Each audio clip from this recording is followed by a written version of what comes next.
భస్మ బుధవారం అంటే నేను చెప్పినట్టుగా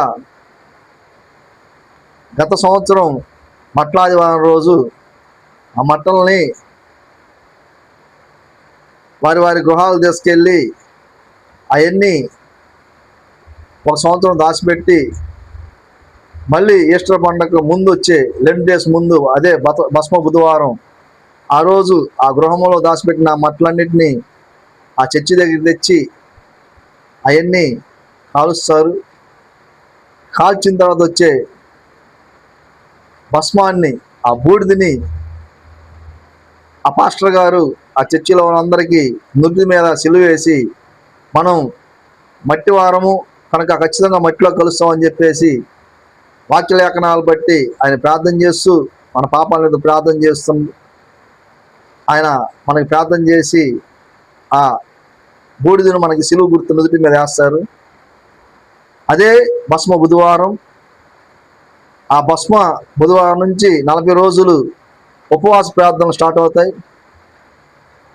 పాపాలను ఒప్పుకుంటూ ప్రార్థనలు చేస్తూ దేవుణ్ణి మహింపరుస్తూ ఉంటారు.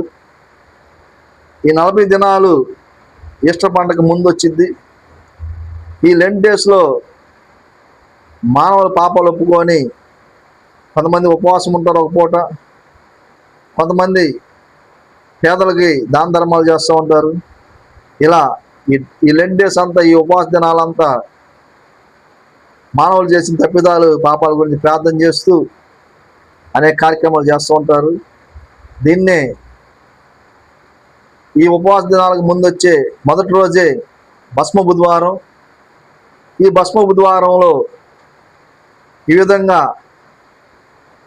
గత సంవత్సరం జరిగిన మట్లాదివారం మట్టల్ని ఈ సంవత్సరానికి లెంట్ డేస్ ముందుగా వచ్చే బుధవారం అవన్నీ కాల్ చేసి ఆ భస్వాన్ని మన నుదుటి మీద సిలువ గుర్తేసి మాస్టర్ గారు ప్రార్థన చేస్తారు. అదే భస్మ బుధవారం అంటే ఎంతమందికి తెలుసు? ఇది నిజమో కాదో నేను చెప్పింది మీరు కామెంట్ ద్వారా తెలపండి, లైక్ చేయండి, షేర్ చేయండి.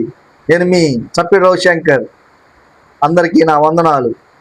Praise lord.